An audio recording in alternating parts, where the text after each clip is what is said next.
It's time to read the Expanse Q&A, I think, and yeah, this is going to be the deciding factor of whether or not I buy this ship.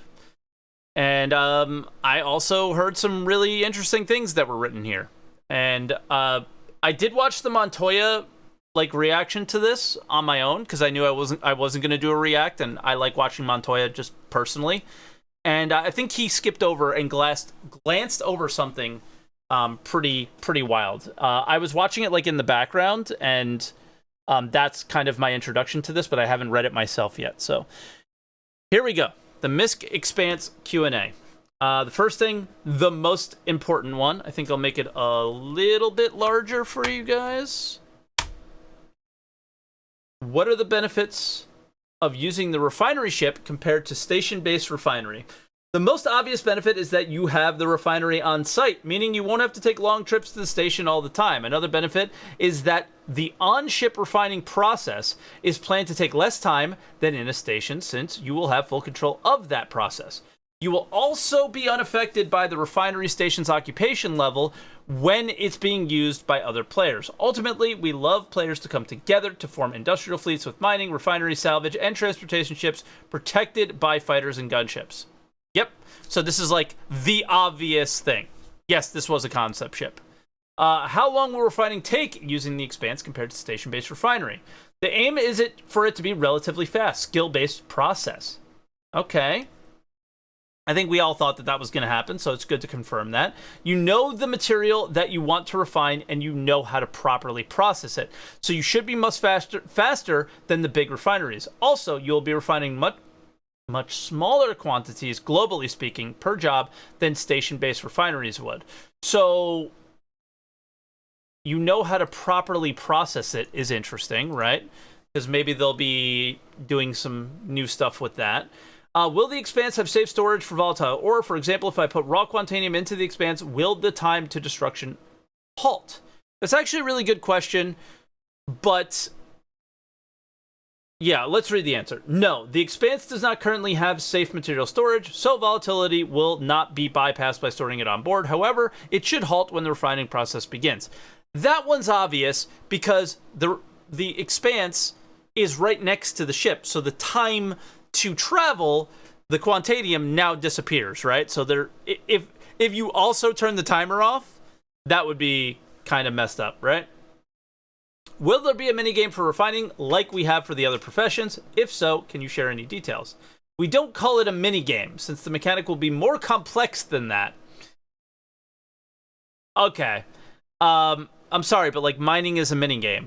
But we have a general idea of what we'd like the player-driven refining process to look like. This isn't final and is subject to change, but currently the idea is: first, you pull in the refinery stack from the delivery/mining ship with the tractor beam and attach it to the intake socket. That's in the back, wherever they showed the image of it somewhere. There it is. So there's your intake socket. You put it in the back. Okay. You will pick. Then you analyze the materials. Based on the findings, you must decide which refining process you want to use. Completely contradictory to the way stations work. Right? So the refinery process, this is what they're implying here. And again, the Q&A poses more questions. The refinery process determines the material that you have determines the refinery process. Where you go to the station, what determines the refinery process that you choose is speed, cost, and loss of material, I guess, is the best way to say it. So that's very different. So I would say that that's a massive difference from the stations versus the Expanse. Yeah, yield is the right word. So that is a big difference there. And that's not something that was mentioned in the first one. It seems like the process is a much bigger deal. They said you'll pick either a predefined method with limited direct interaction. Okay, so more like the station. See, I actually didn't see this part. Or the manual approach, which has you directly interacting with the material through interactions like grinding, melting, dissolving, and more. Okay, our goal here is to allow you to decide how much effort you want to put into it. So you could take the easy way and pick a well-known method, or you come up with your own refining recipe. Very interesting. Okay. Again, ship is in concept. The idea is in concept. I don't want to get too excited about that. Subject to change. We'll see. But that is cool. Will you be able to begin the refining process, then store the Expanse via the ASAP terminal without interrupting the refining process? No. The process is an active profession, so you have to pay attention to it. This isn't decided yet, but storing the ship could halt the refining process, reset it, or lead to the materials being wasted. I would imagine it's a, tech limitation on how they want to do that as well. What materials can the Expanse refine? All of them, right? The current aim is to have every raw, unrefined material be refinable, so all minerals, gases, and metals, including scrap.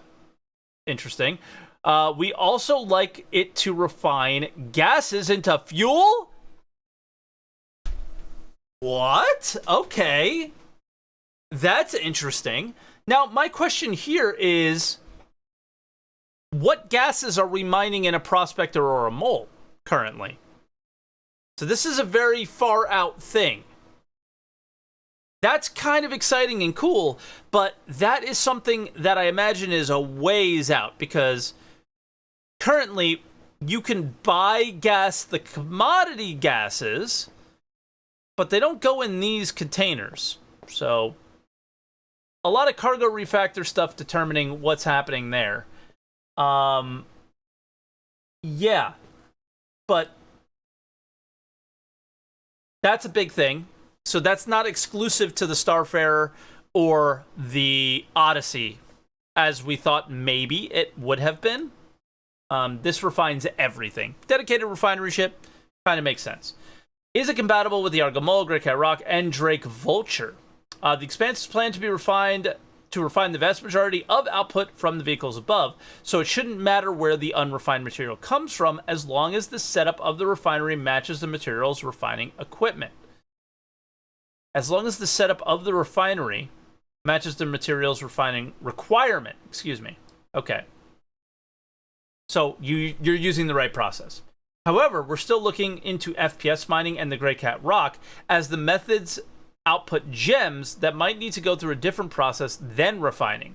But either way, they're planned to have a purpose in crafting.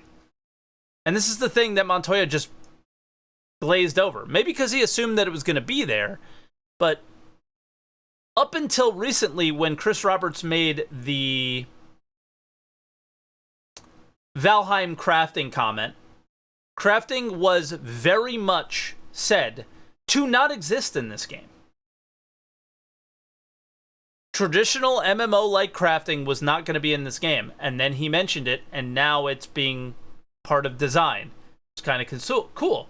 Will refining require consumables? Ooh, this one I really wanted to hear, and I didn't hear the answer to this. Fuel, catalysts, reagents, etc. Refining will likely require some use of power, catalysts, and other reagents. We plan to have your refinery be able to craft catalysts and reagents if you have the proper materials on hand? What? Okay, I don't actually like that, believe it or not. That's really sick and cool, but I actually don't like that. Don't you think that the refinery should refine ore and things like that, gases? But then if you're going to have the ability to craft reagents and catalysts and these other things, that they should be done on, I don't know, what's the Reliant science ship? The Sen, I think, right? The Carrack, things like that.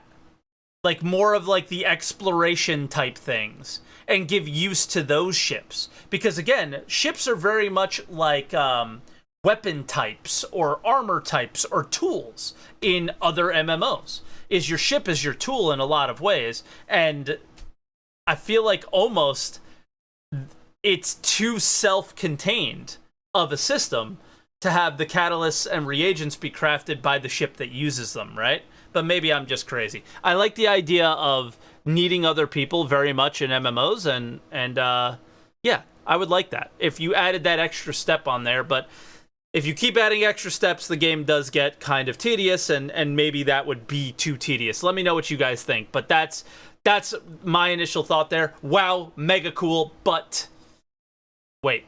So, mention of crafting 3 times, I think, in this Q&A already. So that's very cool. Will the refineries require power from the ship to operate, thus increasing hydrogen fuel consumption when used? Yes, the refinery will be dependent on the ship's power plant. It might even impact your ship's energy balance if you want to run a high energy process in your reactor. Very cool. Why does the Expanse have a single small shield when most ships of this size are better protected? Due to the energy-intensive nature of the refinery process, the compromise was only having a single small shield to allow the ship to have full shielding while the refinery processes are undertaken. However, the Expanse's current armor is above average for its size class, so the lack of a second shield won't mean it's necessarily weak. Also, dude, this ship is not...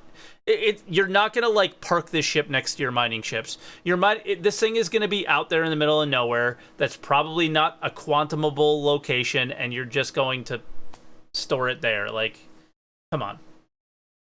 Could you explain in broad terms how the SAC system works, where refined materials are deposited? Okay. You might already be familiar with sacks from the Prospector Mole, where you have storage units located at the side that fill with ore as you mine. They expand as they're filled and can be detached once full. They can then be picked up by other ships and their contents be transferred for further processing. Very cool. When the Expanse receives raw ore via container, does it reuse the same container when delivering the refined materials? Are the Expanse's 8 side saddlebags detachable? Yes, we plan to allow players to reuse the sacks that raw materials were brought in and refill them with refined materials, okay? That makes sense because the sacks look the same on the outside, right?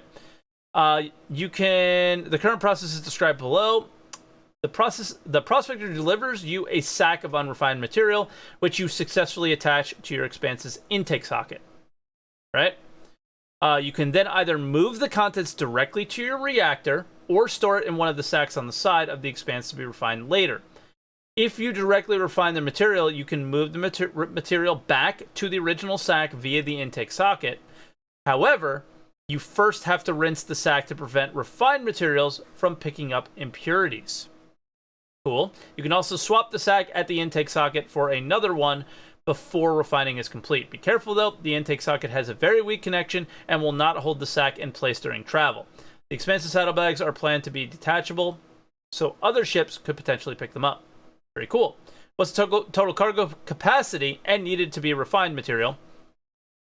So for refined and needed to be refined, can it process 64 SCU worth of ore, but also have an additional 64 SCU in its saddlebags?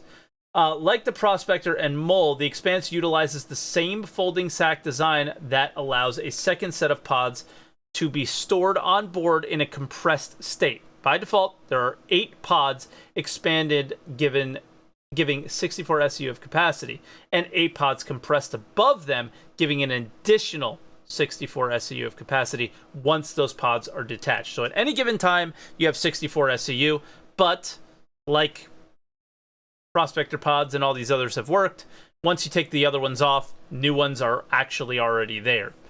This allows the Expanse to stay in place and offload the initial set of pods. Cool. Is the Expanse able to hold raw ore in waiting beyond the 6 jobs it can run at once? If so, will it automatically start new jobs in waiting without the input from the player? We plan to allow you to store some amount of material directly in the reactor or in the attached sacks. However, it will not be refined until you actively start the process. I think this is not a question they can really answer right now, because what you have to ask yourself is this, does the process, basically, if you're putting 64 SCU in, what do you get out? You're most likely not getting 64 SCU out, so how does that work, basically? Am I going to be able to take an additional bag and fill that up the reactor to make it 64? Once it, can I keep filling it basically past 64? Is the system being planned to allow players to charge for ore processing, like when refueling from another player's Starfarer? Yes, we plan to have selling and purchasing system where players are able to sell their unrefined material to the Expanse, which will then be refined and so on, and sold on. Okay. It will also allow you to add a fee for refining. Cool. So just like refueling. Obviously, that's expected, but it's always nice to hear. And the brochure illustration shows a pod loading in 0G via tractor beam will also work on a planet where gravity is a factor. Yes. Yeah, I think people are just floating here for it to look cool. But like these guys are literally just floating here doing nothing. So there's like no purpose to them being here. Maybe they have a handheld tractor beam and are moving things around, but shouldn't the ship be able to do that? So yeah, it's just, that was really cool, I think, in the post. But guys, that was the Mystic Expanse Q&A. And I think the most exciting things were not about the Expanse. It was about how many times they mentioned crafting, the fact that they mentioned reagents, and that will tie into everything going forward into the game, I would say. Maybe you're like going so far as like your exploration ships, your mining ships need reagents or things to keep the laser power going or whatever, right? Now the possibilities are endless for consumable items in Star Citizen, which makes everything in the game become valuable. Everything that you loot at a bunker, everything that you find out there, it becomes more valuable, which is cool. So, thanks for watching that with me. That was fun. I think I'm going to get it. And yeah, I was just waiting for this Q&A to come out and hear the differences and the refinery processes. And it's about as engaging and fun as I was hoping it would be. So for me, I will melt something and I will pick it up for store credit. I'm pretty excited. Awesome. Thanks for watching.